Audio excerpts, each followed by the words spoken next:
Boa noite, pessoal. Bom a gente estar aqui juntos de novo, propondo uma discussão e uma reflexão para a gente traçar como família não só em igreja, mas como a igreja que nós temos dentro da nossa casa. Por isso que eu estou junto com a Pri aqui hoje, não sozinho, porque nós gostaríamos de trazer um pouquinho da nossa discussão familiar interna e das coisas que juntos nós discutimos à luz da Bíblia, para que vocês possam ser convidados a participar dessa discussão junto com a gente. Em se tratando da temática dos nossos encontros nas quartas-feiras, nós estamos falando especificamente sobre o jejum e a oração. E eu queria falar um pouco do meu incômodo sobre o jejum e a oração.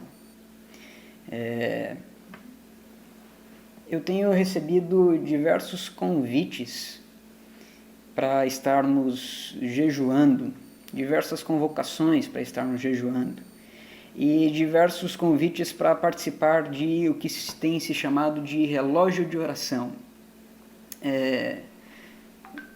Expressões talvez um pouco estranhas, mas o meu incômodo não se dá especificamente sobre o jejum e a oração, porque afinal nós somos cristãos evangélicos e temos como parte da nossa rotina de espiritualidade a devoção, e dentro dessa devoção as disciplinas espirituais, e dentre elas o jejum e a oração. Me é estranho eu mesmo me sentir incomodado sobre o jejum e a oração. Poxa, eu fui um dos que defendia a ideia de que nós, enquanto igreja, deveríamos jejuar e orar mais, e principalmente nesse tempo em que a gente vive de pandemia, de que nós deveríamos ter um tempo dedicado para, como igreja, jejuarmos e orar mais. Por que eu me sinto tão incomodado com tudo isso? Na verdade, eu entendi que o que me deixava incomodado não era necessariamente a prática do jejum e da oração, mas algumas imagens que eu tenho recebido de ver cidades paradas, grandes avenidas sendo travadas, para que os cristãos demonstrem a sua prática de jejum e oração, sempre vinculadas com atos de grandes profecias, onde eles dizem que por causa do jejum e da oração, aqui no Brasil nós seríamos protegidos contra o vírus do corona, contra o Covid-19. Que aqui no Brasil a história seria diferente, porque aqui o povo jejua e ora, de que Deus nos blindaria, nos protegeria, de que aqui as estatísticas seriam diferentes por causa do jejum e da oração. Eu, obviamente, não estou aqui falando da fé, da sinceridade daqueles que estiveram em atos convocatórios de jejum e oração. Não estou duvidando especificamente das profecias que foram realizadas, mas semanas após esses atos, nós já somos o segundo país do mundo com maior número de casos de contágios da Covid-19.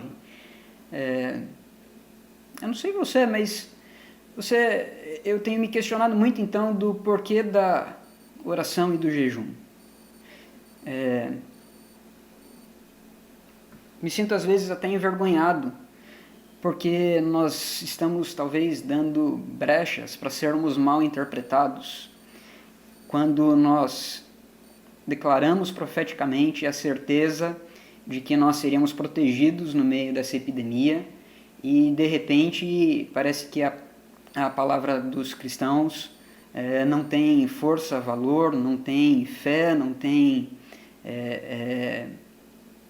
poder suficiente para poder alterar a nossa realidade.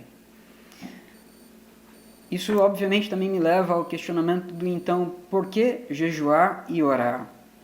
Por que nós deveríamos ter essa prática de devoção se até então eu estou dando a entender de que elas não estão aqui simplesmente para afetar e alterar a realidade que a gente vive? Se Deus já sabe de tudo que a gente precisa, por que a gente tem que orar? Se Deus já sabe o que a gente vai falar antes mesmo que as palavras nos cheguem à boca, por que a gente tem que orar? Se Deus não quer sacrifícios, o que se passa então pelo jejum e por que a gente jejua? Se o jejum não deveria ser simplesmente um ato de passar fome?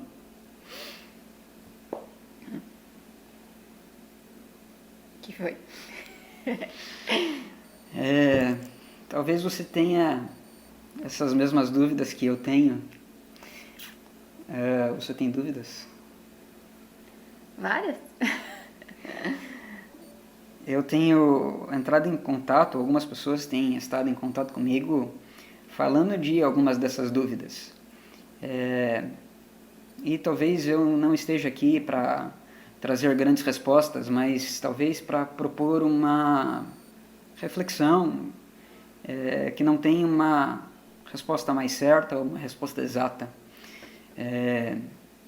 E talvez para não deixar essas perguntas sem resposta, eu gostaria de refletir um pouquinho sobre essas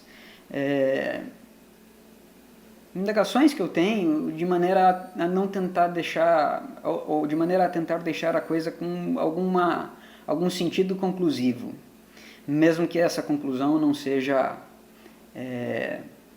uma conclusão definitiva. A primeira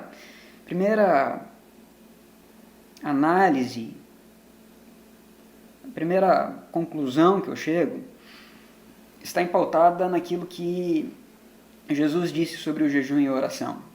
Em Mateus capítulo 6, a gente se recorda sempre desse texto. Esse texto ele está no meio do Sermão da Montanha, o Sermão do Monte, que é o sermão mais longo e completo de Jesus, que começa no capítulo 5 e termina no capítulo 7. O capítulo 6 está bem no meio, e a gente lembra desse texto principalmente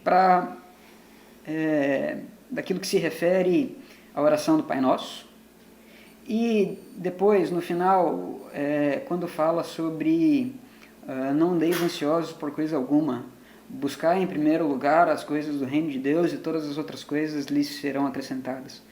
A gente só lembra dessas duas partes, mas a gente nem vincula uma parte com a outra. E é interessante como a gente não se recorda que no meio dessas duas partes tem Jesus falando, trazendo recomendações sobre o jejum. No começo do capítulo 6, quando Jesus está ensinando a orar, ele fala sobre, antes da oração do Pai Nosso, inclusive, ele fala que quando nós fôssemos orar, que nós entrássemos no quarto, em secreto. Isso não é uma coisa que deveria ser exposta publicamente. E o Pai que nos vê, nos recompensaria. Isso significa que a recompensa da oração não está em um ato público, mas em um ato privado. E olha que interessante, a Bíblia diz que o Pai que nos vê, a Bíblia não fala do Pai que nos ouve. Até porque Paulo fala em Romanos que Deus não ouve aquilo que a gente diz. Por quê? A Bíblia diz que o Espírito traduz as coisas que nós dizemos de maneira que o que o Pai escuta não é aquilo que nós dizemos, mas é a tradução que o Espírito dá. Talvez isso seja melhor explicado por uma pregação que eu escutei do Gujo, meu pai, num acampamento de adolescência há mais de uma dezena de anos, onde ele dizia que Deus não escuta as nossas palavras, mas Deus escuta as intenções do nosso coração. Aquilo que a gente diz para Deus talvez não seja a parte mais importante da oração, mas aquilo que se passa no nosso coração, das nossas necessidades, é aquilo que Deus esteja escutando. E é interessante como nos próximos versículos Deus diz exatamente a mesma coisa sobre o jejum, que o jejum deveria ser algo realizado no secreto, que o jejum deveria ser algo realizado no privado, que Deus não está buscando simplesmente um sacrifício, mas que Deus busca uma atitude do nosso coração de alguém que o busca de maneira genuína, desintencionada. E logo depois desses versículos é que Jesus diz que nós não precisaríamos andar ansiosos por coisa alguma, porque se Ele cuida dos lírios do campo, se Ele cuida dos animais, quanto mais de nós. E aí a grande questão é, será que esses três trechos do mesmo texto não estão expostos dessa maneira por uma razão específica? E será que Jesus, na verdade, não está ligando esses três textos de maneira que ele expõe um em sequência do outro por uma razão que nos deveria levar a entender alguma coisa que Jesus está querendo dizer? E aí, por causa desse raciocínio, é que eu chego à minha primeira conclusão, de que o jejum e a oração não são simplesmente para que nós possamos mover Deus como uma espiritualidade mágica, de que quando a gente fala, ora, jejua, Deus vai se mover empautado em resolver aquilo que eu desejo que Ele resolva através do meu jejum e da minha oração. Deus não é um ser que está encaixado dentro de um quadradinho, onde eu falo e faço uma coisa para que Ele se mova e faça em resposta àquilo que eu estou fazendo. Eu não acredito nessa espiritualidade mágica, onde nós mapeamos Deus, de maneira que Ele pode ser manipulado, movido, de acordo com aquilo que eu estou fazendo. Como se Ele mudasse a rota daquilo que Ele está fazendo por causa da minha oração. E o que eu compreendo com esses textos talvez tenha mais a ver com o fato de que a oração e o jejum não são simplesmente para que Deus seja movido, mas a oração e o jejum têm muito mais significado com um relacionamento de intimidade. De que quando nós jejuamos e oramos, nós buscamos Deus de maneira tão íntima, e talvez Jesus esteja falando de que a oração e o jejum seja algo focado no quarto, em secreto, porque a intimidade não é algo que nós expomos em público. As coisas mais íntimas que nós fazemos sempre no quarto, sempre no nosso ambiente mais privativo, mais particular. A oração e o jejum diz respeito de gente que conhece Deus em tamanha intimidade, que passa por causa dessa intimidade a confiar no seu cuidado por nós. Talvez por isso Jesus coloque na sequência do seu sermão, da sua pregação, de que ao orar e jejuar nós não precisaríamos mais ficar ansiosos, porque Ele mesmo cuidaria de nós. Tudo bem? Sim. Vai discutir comigo já? Não, eu só concluo com uma pregação que eu ouvi certa vez que dizia que Deus não é um solucionador de coisas, Deus é um solucionador de pessoas. Ele soluciona não coisas, mas sim pessoas. Ele veio para nos mudar, para nos transformar a sua imagem e semelhança. Então Ele trabalha em nós, e não nas coisas que estão ao nosso redor, não nas coisas que acontecem, mas em nós, na nossa vida, em como nós lidamos com tudo isso que acontece, em como nós nos aproveitamos de tudo que acontece. Você sabe que eu não acho que isso significa que Deus, de maneira alguma, não vai interferir na nossa realidade. De que Deus é um ser que está alheio àquilo que a gente vive, de maneira que a oração nunca vai servir para que Deus interfira. Muito pelo contrário, a nossa oração pode e deve ser para que Deus interfira. Mas é interessante que os milagres que Deus realizou na história da humanidade, os milagres que Jesus realizou, não estão intimamente ligados ao jejum e à oração. Parece escandaloso, porque na nossa tradição a gente acha que o milagre acontece porque nós oramos. Mas se você observar a tradição da história bíblica, o milagre não acontece como consequência de uma oração. Olhe para a história de Jesus. os milagres que Jesus realizou não foram seguidos de oração. Aliás, o único milagre que eu me recordo aqui no momento em que Jesus orou antes de realizar o milagre foi a multiplicação dos pães e dos peixes. Mas a oração de Jesus não era pelo milagre, a oração de Jesus era para dar graças pelo alimento. Jesus não curou um cego depois de orar por ele, Jesus fez barro. Jesus não curou a mão de um ser que tinha a mão atrofiada depois de orar. Diz que Jesus foi movido pela ira, pediu que ele estendesse a mão e a sua mão foi restaurada. Jesus não curou aquela mulher que andava curvada depois de orar. Jesus simplesmente botou a mão nela e ela foi curada. Jesus não curou o paralítico orando por ele. Ele simplesmente falou para o paralítico: a tua fé te salvou, então levanta e anda. Aí você pode falar assim, mas Jesus parece que é um exemplo onde a gente está ultrapassando um pouco as regras. Afinal, Jesus era Deus. É verdade, mas na história dos profetas, Naamã foi curado após uma ordenança de o profeta dizer para ele se banhar 7 vezes no Rio Jordão. E não teve oração.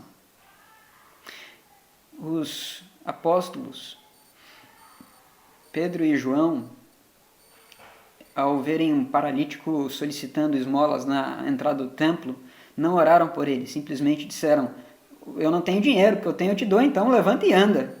E a gente não vê nenhuma oração. Obviamente que eu não estou dizendo que oração não tem absolutamente nada a ver com Deus agindo, mas eu estou dizendo que não existe uma regra específica para que a oração e o jejum movam a mão de Deus.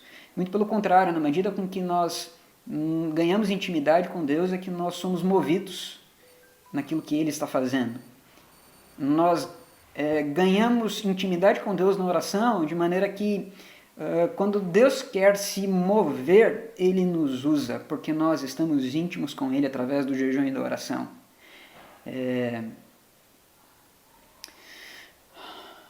Então você vai dizer assim, mas você está falando em relação a esses grandes movimentos e convocações de jejum e oração, mas na Bíblia não tiveram grandes convocações de jejum e oração? Sim. Mas em momento algum essas convocações de jejum e oração na Bíblia são para que Deus se movesse em favor daqueles que jejuam e oram. O jejum e a oração tinha muito mais a ver com uma postura interna que acabava sendo externada através do jejum e da oração. Uma postura de contrição, uma postura de humilhação, uma postura de arrependimento. Em momento algum a gente vê o povo de Deus jejuando e orando para que Deus fosse manipulado em favor deles, para que eles fossem poupados das grandes guerras, para que eles vencessem as guerras. Muito pelo contrário. A gente vê um povo que diante das guerras entende que a derrota era o sentido providencial de Deus, como justiça em consequência do seu pecado. A gente vê um povo que compreende as necessidades e o padecimento como um Deus justo, porque eles não buscaram Deus na medida correta. A gente, algumas semanas atrás, estava lendo no livro de Crônicas a história do rei Josafá. E o rei Josafá diz assim: nós não sabemos o que fazer, por isso nossos olhos estão postos em ti. A postura de Josafá não diz respeito de um Deus que está se movendo para que eles ganhem a guerra. Eles achariam justo uma guerra perdida, compreendendo que o seu jejum e a sua oração era uma postura que não tinha como ficar internalizada diante de Deus, como um ser que perde a fome, porque compreende que fez tudo errado.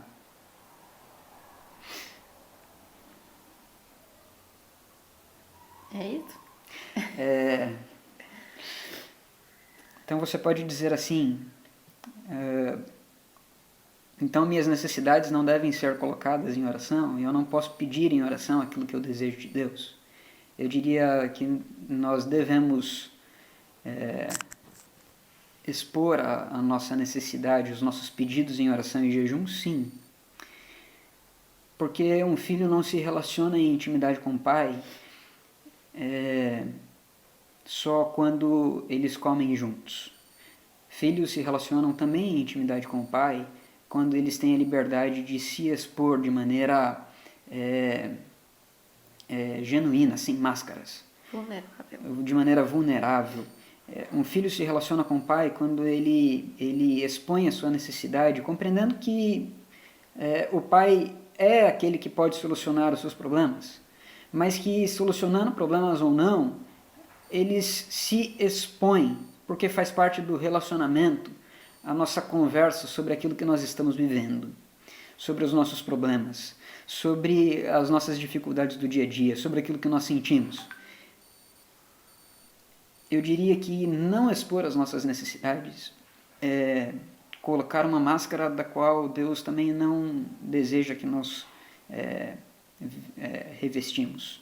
revistamos. Faz parte do nosso relacionamento com Deus nós nos expormos, colocarmos as nossas necessidades, falarmos de maneira, inclusive, impensada, sem travas na língua, sem grandes formalidades, porque o relacionamento com o pai diz respeito de a gente simplesmente se expor daquilo que a gente pensa, daquilo que a gente vive. Quando a gente conversa com um amigo, a gente não conversa com um amigo simplesmente para nos colocar à disposição. A nossa conversa passa, inclusive, pela nossa necessidade sobre aquilo tudo que nós estamos sentindo. Isso mesmo. Eu achei que ia dar muito mais treta aqui, está dando pouca treta, mas tudo bem. Minha conclusão, portanto, se é que pode existir uma conclusão em cima disso, é que nós sejamos libertos desse sentimento de que a gente pode manipular a Deus, de que a gente pode compreender Deus na sua totalidade, de maneira que a gente vai agir sempre em causa e consequência, no sentido de que se eu fizer isso, Deus vai fazer aquilo. Se eu jejuar mais, Deus vai me favorecer mais. Se eu orar mais, eu vou encher tanto o saco de Deus de que eu vou convencê-lo. É óbvio que quanto mais a gente se sente aprisionado, mais a gente busca o Senhor e isso faz parte, está tudo certo.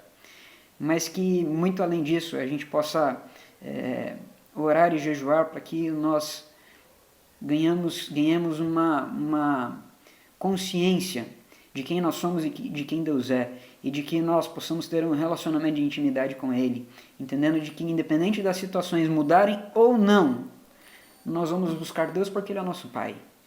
Nós vamos buscar Deus porque faz parte da minha vontade de me alimentar dEle mesmo, de que Ele se forme em mim, de compreender aquilo que Ele está fazendo e de me disponibilizar como um filho se coloca à disposição de um pai para que a vontade perfeita desse pai seja realizada. Então, eu gostaria de propor para você algumas questões para que você complemente essa reflexão e, se possível, que você discuta isso com aqueles com quem você tem um relacionamento de intimidade, com a sua família.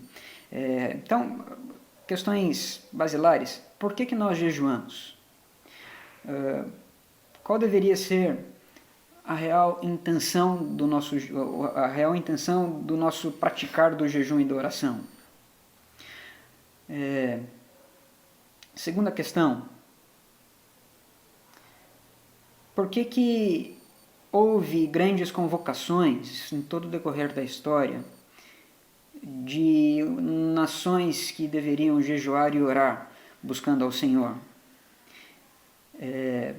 E por fim, a última questão, como o jejum e a oração nos auxiliam a confiar e colocar a nossa expectativa e esperança de vida em Jesus Cristo, em Deus, nosso Pai. Que Deus abençoe você e que você tenha uma prática de jejum e oração genuína em busca de Deus. para que nós, enquanto igreja, estejamos incluídos naquilo que Deus está fazendo, porque temos um relacionamento de intimidade com Ele. Amém. Amém. É isso? É isso. Deus abençoe você. Amém. Uma boa noite.